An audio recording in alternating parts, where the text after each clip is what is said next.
galit at gustong manakit. Oh, mga kababayan, singag-ngag ang sinasabing weak leader. At ngayon mga kababayan, tapang-tapangan. Oh, grabe talaga mga kababayan. Kanya daw itong papalagan yung sinabi ni VP Sara Duterte. Biglang tumapang mga kababayan dahil may binabasa eh. Ewan na natin pag-cut nito mga kababayan. Baka ganyan ito. Oh, pero panoorin po natin mga kababayan na kung gano'n siya katapang ang amoy. Oh. Nakakabahala ang mga pahayag na narinig natin itong mga nakarang araw. Nakakabahala. Nandyan ang walang pakundangang pagmumura. Pinutang ina sila mga kababayan, no? Si Ngag-Ngag, si Sara, ay, si Ngag-Ngag, si Lisa at si Tamba. Sabi ni Sara, At ang ginemes ng lahat. pagbabanta ng planong ipapatay ang ilan sa atin. Ilan sa atin ikaw? Oh, ikaw, si Lisa at si Tamba. Kung, conditional yun. Matutuloy yung pinaplano nyo daw kay Sara. Dahil kayo ang una daw may plano eh. Sabi ni Sara Duterte mga kababayan na ipapagurgur si Sara Duterte. Huwag nyong ituloy yung plano nyo para hindi matutuloy din magurgur kayo. Oh, yan lang ang punto ni Sara. Kung ganun na lang kadali ang pagplano sa pagpatay ng isang presidente. At vice presidente. At by the way mga kababayan, totoo po pala daw yung muntikan na palang pinatay daw talaga si Sara no, nung birthday niya. Kaya may sugat siya dito mga kababayan. Oh.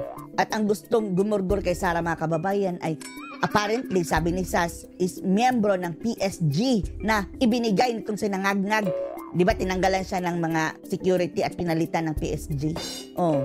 Mayroon dang attempt doon, sabi ni Sas Rogando Sasot doon sa kanyang vlog. Panoorin niyo doon. Paano pa kaya ang mga pangkaraniwan na mamamayan? Paano pa kaya si Percy Lapid? Oh.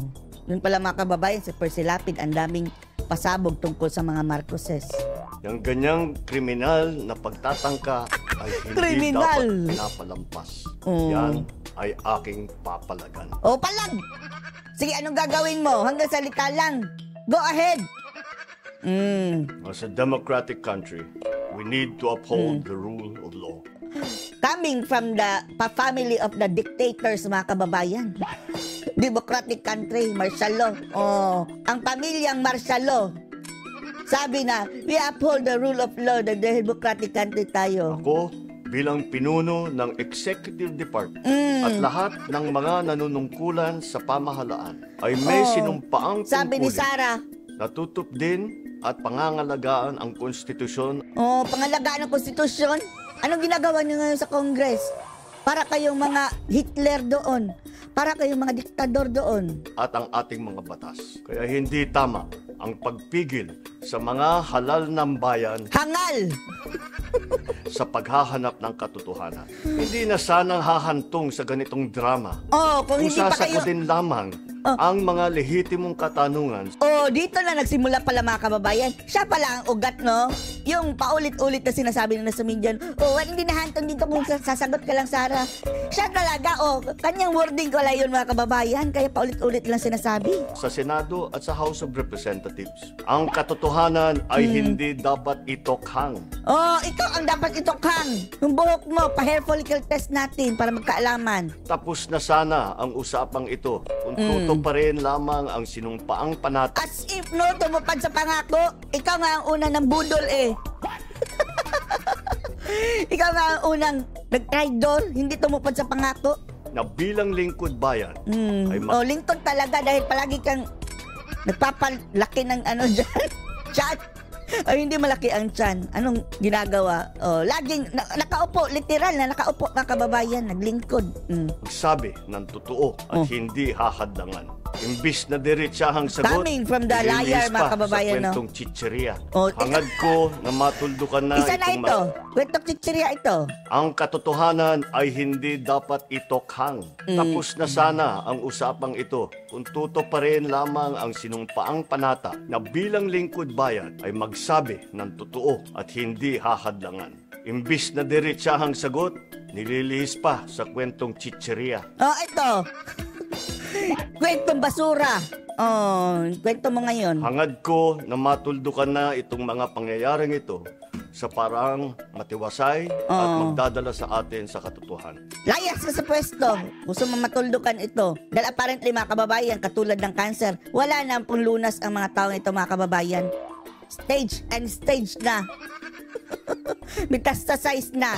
Dahil malawakan na ang kurakutan mga kababayan at kabulukan sa gobyerno. 12 taon din ako nanungkulan sa magkaparehong kamara ng Kongreso. Oh, tapos anong nagawa mo? Kung hindi dahil kay Digong, hindi ka magiging pangulo. Batid ko ang kapangyarihan iginawad sa kanila ng taong bayan at ng ating konstitusyon.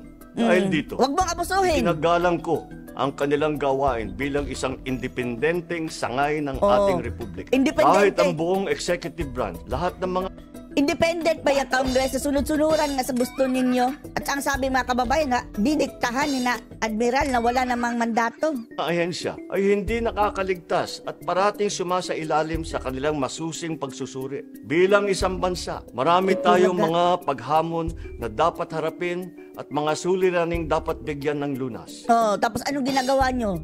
Nililigaw nyo ang issue.